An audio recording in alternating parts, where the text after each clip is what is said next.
2 साल बेमिसाल। और अब देखिए आपका अपना न्यूज़ 24 एक्सप्रेस नए अंदाज में। नमस्कार, आप देख रहे हैं न्यूज़ 24 एक्सप्रेस और मैं हूं नेहा परिहार आपके साथ। आइए रुक करते हैं आज के बुलेटिन की ओर। जिले में स्वास्थ्य विभाग के साथ ही अन्य विभाग के अधिकारियों के बीच समन्वय स्थापित कर कोरोना काल के इस महत्वपूर्ण समय में कैसे कार्य करना है और किस किस को ये क्या जिम्मेदारी दी गई है, इसकी समीक्षा करते हुए उन्हें अपने दायित्वों के निर्वहन के लिए आवश्यक दिशा निर्देश दिए गए। मंथन सभा कक्ष में आयोजित इस बैठक में अंतर विभागीय समन्वय से लेकर कोरोना प्रबंधन को लेकर क्या क्या किया जा रहा है, इसकी जानकारी भी साझा की गई। गौरतलब है कि जिले में कोरोना टेस्टिंग के साथ ही ट्रेसिंग, वैक्सीनेशन और चिकित्सा व्यवस्था को लेकर वृहद स्तर पर कार्य किया जा रहा है ताकि जिले वासियों बेहतर सुविधा उपलब्ध हो सके और कोई बुरी स्थिति का सामना ना करना पड़े। कोविड रिलेटेड ड्यूटीज लगाई गई है, उन्हीं की एक जॉइंट मीटिंग थी जिसमें उनके रोल्स को अच्छे से एक्सप्लेन किया गया। हेल्थ डिपार्टमेंट के ऑफिसर्स भी थे, एसडीएम, पीएमओ, बीएमओ, ताकि हेल्थ टीम और एडमिनिस्ट्रेशन के जो कोऑर्डिनेशन वगैरह उनके संबंध में चर्चा की गई तैयारियों के लिए। बलरामपुर जिले से बड़ी खबर निकलकर सामने आ रही है। जिले के चांदो थाना क्षेत्र में हुए हत्या के मामले का पुलिस ने खुलासा किया है। बलरामपुर अतिरिक्त पुलिस अधीक्षक सुशील नायक ने प्रेस कॉन्फ्रेंस कर मीडिया के साथियों को अवगत कराया। आपको बता दें कि बलरामपुर जिले के चांदो थाना क्षेत्र में नववर्ष 1 जनवरी को हुए अंधे कत्ल की गुत्थी सुलझाते हुए पुलिस ने हत्या के 6 आरोपियों को गिरफ्तार करने में सफलता हासिल की। पुलिस ने हत्या के मामले में खुलासा करते हुए बताया कि मामला जमीन विवाद से संबंधित था, जिसमें 6 आरोपियों ने मिलकर गले में रस्सी लगाकर हत्या कर गड्ढे में फेंक दिया था। तमाम सबूतों को इकट्ठा करने के बाद पुलिस ने मामले को सुलझाते हुए आरोपियों को गिरफ्तार कर न्यायिक रिमांड पर जेल भेज दिया है। सभी आरोपियों के विरुद्ध धारा 302, 201 भारतीय दंड संहिता के तहत अपराध पंजीबद्ध करते हुए कार्रवाई की गई है। चुरुंडूपारा की रहने वाली है, आज रिपोर्ट दर्ज कराई कि उसका पति दिनांक 1/1/2022 को बिहारी और इसके साथ ईश्वर दास के घर जा रहा हूँ बोल के गया था। इसके अगले दिन 7 बजे के आसपास उसकी जामुन झाड़ के आसपास उसी गांव में उसकी डेड बॉडी मिली थी। तो सूचना मिलने पे वहाँ पे मर्ग कायम करके उसको देखा गया। तो प्रथम दृष्टिया जो है मामला हत्या का लगा, तो हत्या का अपराध पंजीबद्ध कर उसमें विवेचना की गई। विवेचना के दौरान प्रार्थियों से और गवाहों से पूछताछ किया तो पता चला कि जो मृतक है उसका जमीन को लेके पूर्व में कुछ लोगों से विवाद हुआ था।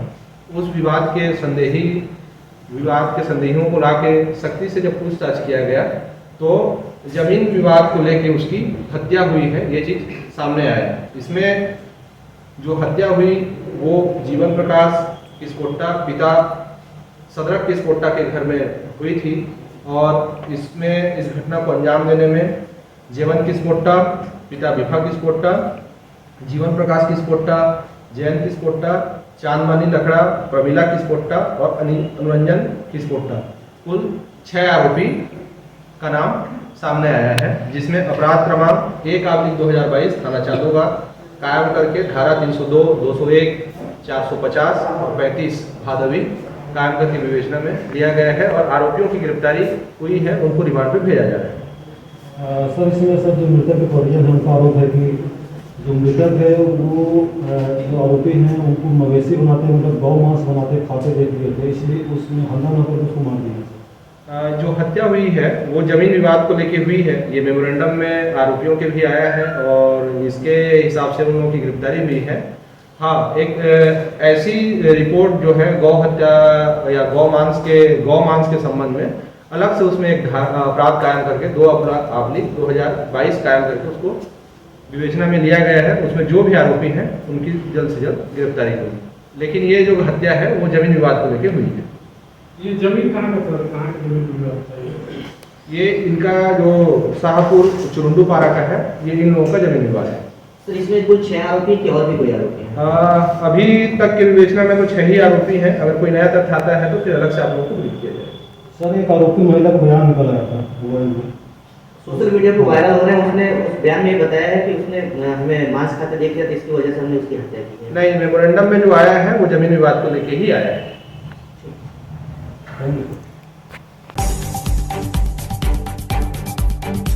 ग्राम रोजगार सहायक कचरा खदान श्री जितेंद्र चौबे ने बताया कि कोई अज्ञात व्यक्ति रंजीत कुमार निवासी इंदौर के नाम से सीएम हेल्पलाइन पर शिकायत कर उस शिकायत को बंद कराने के लिए 2500 रुपए की मांग की गई है। शिकायतकर्ता रंजीत कुमार द्वारा शिकायत का निराकरण हेतु झाबुआ बुलाने पर झाबुआ न आकर उसके द्वारा इंदौर बुलाया जाता है। शिकायत का निराकरण करने के लिए 2500 रुपए की मांग कर गई है। ऐसा रंजीत कुमार द्वारा ग्राम पंचायत कचरा खदान अलस्या खेड़ी काजबी गोदरिया बेढ़ा महूडीपाहा के सचिव के खिलाफ भी शिकायत कर 2500 रुपए की मांग की गई। इनके द्वारा एक ही मोबाइल से पेटलावद जनपद पंचायत की कुल 6 ग्राम पंचायतों में 9 अलग अलग शिकायतें की गई। ग्राम पंचायत जनपद पंचायत पेटलावद में 6 अलग अलग ग्राम पंचायतों में सीएम हेल्पलाइन की शिकायतें प्राप्त हो रही थी, वो भी एक ही नंबर से। इस चीज़ को संज्ञान में एसडीएम साहब ने लिया, उन्होंने जांच के निर्देश दिए और जांच उपरांत उन्होंने एक प्रतिवेदन प्रस्तुत किया पुलिस थाना पेटलावद में। उस प्रतिवेदन से एफआईआर पंजीबद्ध की गई और अपराध पंजीबद्ध करने के बाद में एसपी साहब के निर्देशन में टीम गठित करी गई और टीम गठित करने के बाद में इन आरोपियों को पकड़ा गया।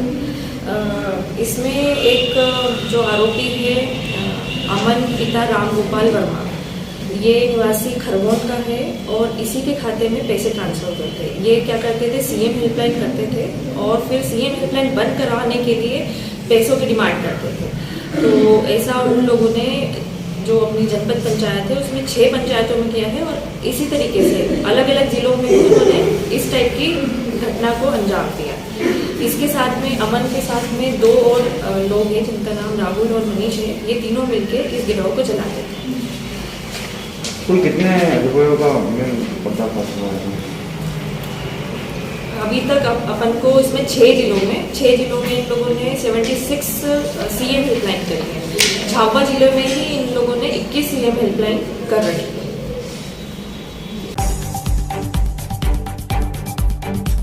बनासकांठा जिले के भाभर वाव और सुई गांव से कांग्रेस विधायक श्रीमती गनीबेन ठाकुर ने आज भाबर तालुका के अबासना गांव में मुख्यमंत्री ग्राम सड़क योजना के तहत अबासना गांव को लुनसेला गांव में जोड़ने वाली पक्की सड़क और अबसाना गांव में जलापूर्ति पाइपलाइन परियोजना का उद्घाटन किया। इसमें मुख्यमंत्री मुख्य विधायक गनीबेन ठाकुर ने 1.5 करोड़ रुपए की लागत से अबासना से लुनसेला तक पक्की डामर सड़क और 32 लाख रुपए की लागत से जलापूर्ति पाइपलाइन वास्मो योजना का उद्घाटन करते हुए पूरे क्षेत्र में आनंद की लहर फैल गई है, जिसमें विधायक गनीबेन ठाकुर ने मीडिया को बताया कि एजेंसियों द्वारा पानी की टंकियों जैसे कार्यों को अच्छी गुणवत्ता और पारदर्शी तरीके से किया जाएगा और इस कार्यक्रम के दौरान व्यवस्था के अधिकारियों ने साथ साथ अबासना के ग्रामीणों ने भी मौजूद होकर कार्यक्रम में सफल बनाया।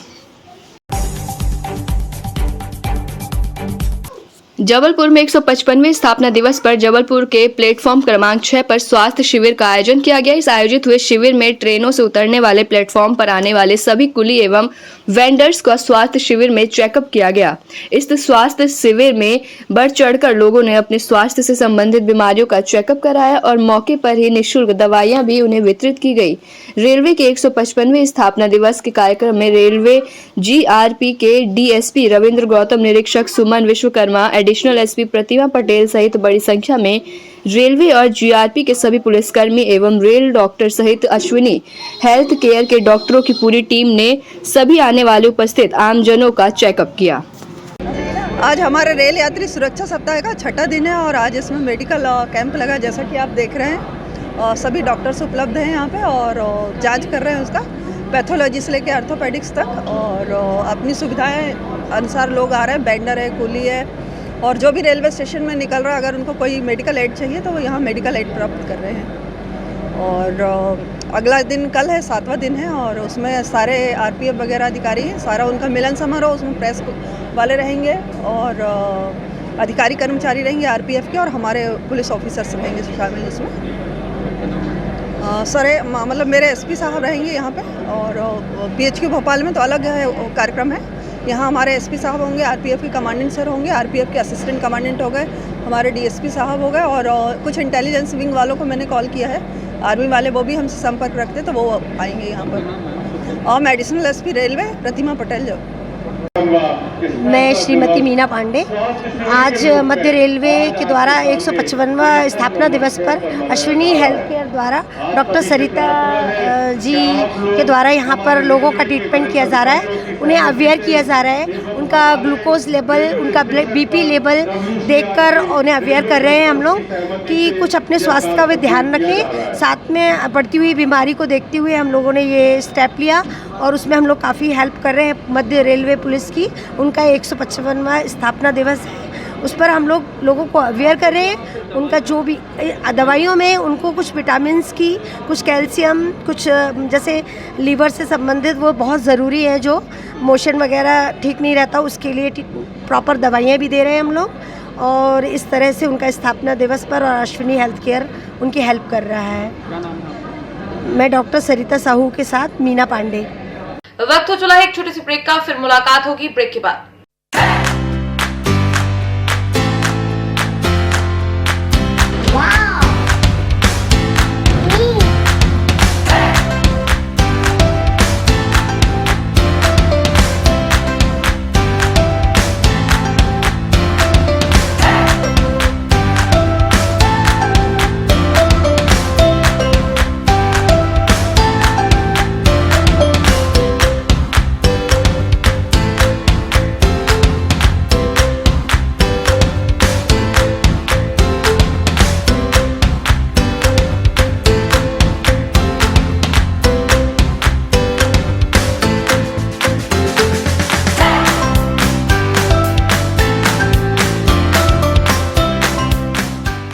ब्रेक के बाद एक बार फिर आप सभी का स्वागत है। आइए बढ़ते हैं अगली खबर की ओर। कैलासर में MS road central bank of India के ATM आंतरी के पास बनी दुकान एवं घर के बाहर लगे 3 LED बल्बों को फोड़कर एक सहित एक अज्ञात चोर झटका देकर चोरी कर ले गया। और ये चोर किसी बड़ी चोरी की घटना को अंजाम देने वाला था, लेकिन किसी आहट को देखकर भाग गया। ये घटना रात्रि के लगभग 3:09:59 पर तोड़ कर ले गया था। ये एक ही व्यक्ति है जो CCTV फुटेज में कैद हो गया। कैलारस पुलिस थाने से 1 किलोमीटर की दूरी पर यह घटना हुई है। यह अज्ञात चोर पता नहीं किस घटना से आया था, चोरी की वारदात करने आया था या फिर LED बल्बों को ही लेने आया था या फिर हमारे घर एवं मकान में लगे ATM पर चोरी करने के फिराक से आया था। जिसकी सूचना मिलते ही कैलारस थाना प्रभारी वेदेंद्र सिंह कुशवाहा मई फोर्स के साथ मौके पर पहुंचे और वहां पर लगे CCTV फुटेज कैमरों को देखा और कहा हम जल्द ही इन चोरों को पकड़ने का प्रयास करेंगे। क्या नाम है? मेरा नाम देवेश कुमार है। मैंने जब सुबह आके देखा तो जल्दी का जो ताला खोला, उसके बाद में 3 बल्ब जो बाहर लगे थे वो गायब है, LED बल्ब। उसके बाद में हमने CC कैमरा की फुटेज भी चेक करवाए तो उसमें एक अज्ञात चोर नज़र आया है। उसके लिए हमने पुलिस को कंप्लेंट किया तो पुलिस थाने से PI और अन्य स्टाफ भी आए थे, तो हमने उनको आवेदन दे दिया है। उसके बाद में उन्होंने हमें पुलिस के जो चोर की तहकीकात के लिए आश्वस्त किया है। झांसी सराफा बाजार स्थित इलाहाबाद बैंक के पहाड़िया बंधुओं द्वारा कराई जा रही श्रीमद् भगवत कथा के चौथे दिन श्री कृष्ण का जन्मोत्सव हुआ। इस मौके पर भगवताचार्य आचार्य रामविलास शुक्ल ने कथा का वर्णन करते हुए कहा कि जब भक्तों पर कष्ट पड़ा तब ब्रह्म कृष्ण ने इस धरा पर अवतरित होकर भक्तों एवं मनुष्यों से रक्षा की है और सभी सुख पहुंचाया है एवं प्राणियों में संदेश देते हैं कि जब सभी एक साथ आपस में मिलकर कृष्ण का स्मरण करेंगे तो जीवन का दुख नष्ट हो जाएगा। क्या नाम आपका? मेरा नाम प्रकाश पहाड़िया है।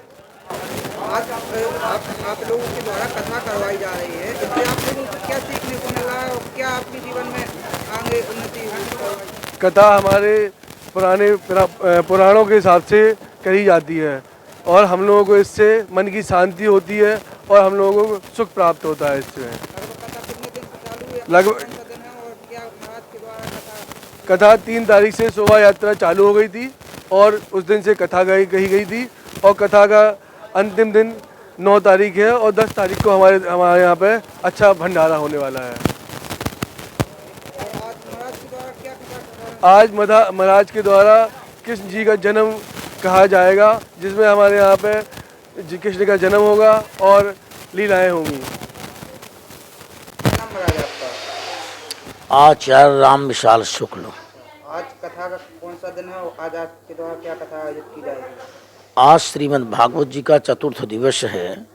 आज भगवान श्री कृष्ण का जन्म प्राकोत्सव मनाया जाएगा, जिससे मनुष्यों के जीवन में थकान दूर होकर के, संघर्ष दूर होकर के और उनके जीवन का जो सफल लक्ष्य है वो प्राप्त होकर के एक नया जीवन प्रतीत होगा। और मनुष्य इस भवसागर में आकर के नाना प्रकार के व्याधियों से दुखी हैं, नाना प्रकार की परिस्थितियों में कंस जैसे दैत्यों से दुखी हैं। तो कृष्ण जन्मोत्सव से मनुष्यों के जीवन में एक नई स्फूर्ति और सुख शांति और दुष्टों से, जो दुष्ट परेशान करते हैं उनसे शांति प्रतीत होता है, सुख समृद्धि होती है। यही कृष्ण जन्मोत्सव का एक मुख्य हमें संदेश मिलता है कि कृष्ण जन्म से सुख शांति हर प्रकार से लोगों का आनंद प्राप्त होता है।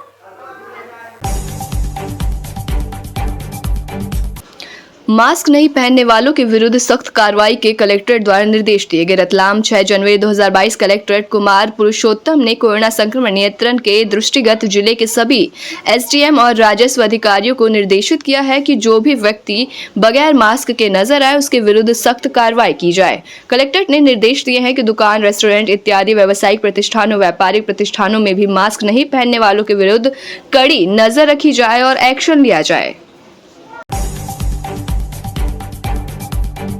बलरामपुर जिले के विजयनगर चौकी प्रभारी धीरेन्द्र बंजारे ने मुखबिर की सूचना पर अवैध धान से लदे पिकअप को पकड़ने में सफलता हासिल की है। पिकअप में अवैध धान लेकर भंवर माल से चलगली की ओर धान मंडी में खपाने की फिराक में जा रहे थे, जिसकी सूचना पर चौकी प्रभारी धीरेन्द्र बंजारे विजयनगर के द्वारा हमराह टीम रवाना कर घेराबंदी करते हुए अवैध धान से लदी पिकअप को पकड़ने में सफलता हासिल की। चौकी प्रभारी विजयनगर ने हमारे रिपोर्टर से चर्चा करते हुए कहा कि अवैध धान से लदी पिकअप पकड़ा गया है, जिसकी सूचना संबंधित एसडीएम को दिया गया, जिस पर मंडी एक्ट के तहत कार्रवाई की जा रही है। पेट्रोल तरफ से कोई पिकअप अवैध धान लेके जा रहा है, जिस सूचना पर हमारा स्टाफ रवाना हुए थे और पेट्रोल भोर माल से चिलगली जा रहा था, पिकअप धान से भरी, उसको पकड़ गए। कितने आरोप? मामला धान का पकड़ने का मंडी एक्ट तय कार्रवाई किया जा रहा है। एसडीएम साहब को सूचना दी गया और उनके द्वारा इसमें कार्रवाई किया जा रहा है। चालक है और एक चालक है, 2 लेबर थे, टोटल 3 लोग थे। नाम आ रहा है उसके जिसका पिकअप है, और बाकी मेन मुख्य का पता नहीं चला है। बलरामपुर जिले में हाथियों का आतंक रुकने का नाम नहीं ले रहा है। झारखंड से पहुंचा हाथियों का दल लगातार क्षेत्र में भ्रमण कर रहा है और आज उसी दल में से 2 शावक समेत 8 हाथी मुख्य मार्ग के करीब पहुंच गए, जिसने सनावल रामचंद्रपुर मार्ग को बंद कर दिया है। हाथी के इस दल को बेहद आक्रामक माना जा रहा है। इन्होंने ग्राम लुर्गी में एक साथ 7 घरों को तोड़कर उसमें रखा अनाज खा लिया था और लगातार क्षेत्र में उत्पात मचा रहे थे।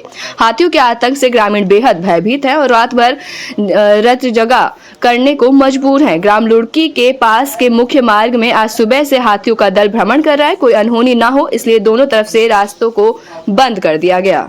नाम प्रदीप कुमार विश्वकर्मा है। हम रौती जा रहे थे प्लांट में, रुक गया, रास्ता बंद था, उसको वजह से नहीं जाने दिया। बोल रहे हैं आगे हाथी बैठा हुआ 50 फीट आगे, तो उसके चलते नहीं रास्ता बंद रखे हैं। और दूसरे रास्ता जा रहे हैं तो बोल रहे हैं कि वापस फिर इस रास्ते से मत आइएगा। हम लोग रिटर्न कैसे आएंगे, इसलिए हम लोग नहीं गए इधर भी। रास्ता खुलने का कुछ पता का समय नहीं चल रहा है। ये रामचंद्रपुर होके सनावल जाती है। आप गांजर ना हाथी आया है इधर बीच में जंगल में, काहे नहीं लगेगा? हाथी है तो भाई आदमी के डर लगना ही है। बंद है, अब घूम के जाएंगे उधर से। क्योंकि जंगली हाथियों का दल जो है दिनांक 2/1 को छतवा से होते हुए झारखंड की ओर निकल गया था। लेकिन आज रात प्रातः 4 बजे ग्राम लुर्गी के ग्रामीणों के द्वारा सूचना दी गई कि जंगली हाथियों का दल पुनः आ गया है। तो स्टाफ जो है मौके पर जाकर निगरानी करते हुए और वहाँ डटा हुआ है और ये हाथियों का दल अभी जो है P3442 कंपार्टमेंट जो कनकपुर और लुर्गी के पास है और इसके बगल से PWD मार्ग जो लुर्गी से रामचंद्रपुर जाता है वो मार्ग है जिसे हम लोगों के द्वारा बंद कराया गया है ताकि किसी प्रकार के ग्रामीणों को या किसी को क्षति न पहुंचे या जनहानि ना। अभी जानकारी प्राप्त जो हुई है उसमें 2 शावक और 4 नर और मादा करके 4 कुल 6 हाथी हैं। लोगों से हम यही अपील करना चाहेंगे कि सबसे पहले तो चूँकि ये तो जंगली जानवर हैं, हम तो समझदार लोग हैं, तो हमको उनका भी ध्यान रखना है और अपना भी ध्यान रखना है। तो अगर ग्रामों में किसी प्रकार का कीटनाशक या बिजली के तारांकित तारें जो बहुत नीचे हों जिससे हाथियों को क्षति हो सकती है उनको अपने घरों से और तारों को दूर करें। इसके अलावा हमारे द्वारा जो प्रयास किया जा रहा है उसमें मुख्यतः यही ध्यान दिया जा रहा है कि यदि किसी ग्रामीण का मकान किनारे एकाकी तौर से कोई रह रहा हो और उस पर हाथियों का अटैक हो सकता है, ऐसे मकानों को ध्यान में रखते हुए उन ग्रामीणों को तत्काल जो है पक्के मकानों पर शिफ्ट करते हुए उनको लाकर रखकर उनकी सुरक्षा का उपाय किया जा रहा है। कुछ दिन पहले 1 जनवरी को एक क्वेश्चन समाज के घर में जबरन घुसकर तोड़फोड़ करने और उनको अपमानजनक शब्द बोलने की वजह से आज गोंडवाना गणतंत्र पार्टी जिला मंडला ने बजरंग दल के संगठन मंत्री अवधेश सिंह, अमित बैरागी, सोनल बर्मन की गिरफ्तारी और जिले के बाहर किए जाने को लेकर एक बड़ा आंदोलन किया गया है, जिसमें हजारों की तादाद में गोंडवाना और ओबीसी समाज के लोगों ने भाग लिया और उन सभी को पुराने आपराधिक गतिविधियों की जांच के लिए प्रशासन पर दबाव बनाया गया। आज के बुलेटिन में फिलहाल इतना ही। बने रहिए न्यूज़ 24 एक्सप्रेस के साथ। नमस्कार।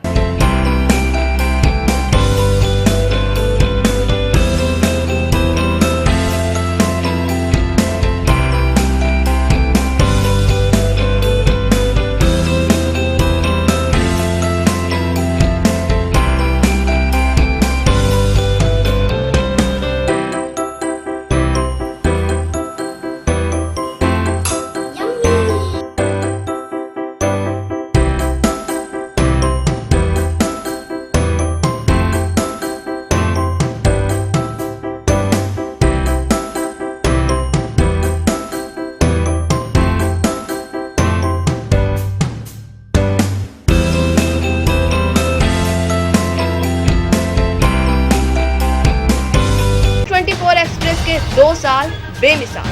और अब देखिए आपका अपना न्यूज़ 24 एक्सप्रेस नए अंदाज में।